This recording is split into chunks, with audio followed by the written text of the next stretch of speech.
اعوذ باللہ من الشیطان الرجیم، بسم اللہ الرحمن الرحیم۔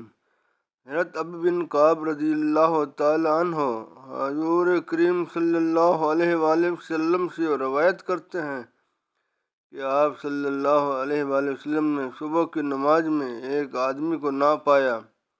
آپ صلی اللہ علیہ وآلہ وسلم نے فرمایا، فلاں کہاں ہے، فلاں کہاں ہے؟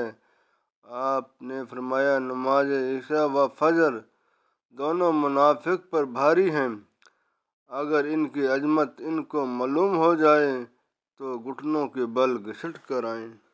حضرت جابر رضی اللہ تعالیٰ عنہ سے روایت ہے، انہوں نے حضور کریم صلی اللہ علیہ وآلہ وسلم کو فرماتے ہوئے سنا، سخت دلی اور بے وفائی مشرق والوں میں ہے، ایمان اور سکونت حجاز والوں میں ہے۔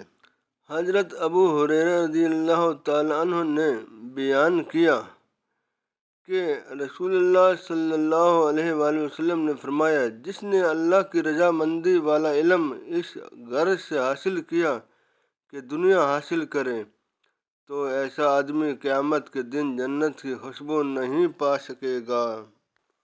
حضرت سہیل بن سعد رضی اللہ تعالیٰ عنہ نے بیان کیا کہ نبی کریم صلی اللہ علیہ وآلہ وسلم نے فرمایا، قسم اللہ کی، اللہ عز و جل تیری رہنمائی سے کسی ایک شخص کو بھی راہ حق دکھا دے تو یہ تیرے لیے سرخ اونٹوں سے افضل ہے۔ حضرت ابو ہریرہ رضی اللہ تعالیٰ عنہ سے روایت ہے کہ رسول اللہ صلی اللہ علیہ وآلہ وسلم نے فرمایا، جو شخص مہینے میں 3 دن صبح کے وقت شہد چاٹ لے، اسے کوئی بڑی آفت یعنی بیماری نہیں آئے گی۔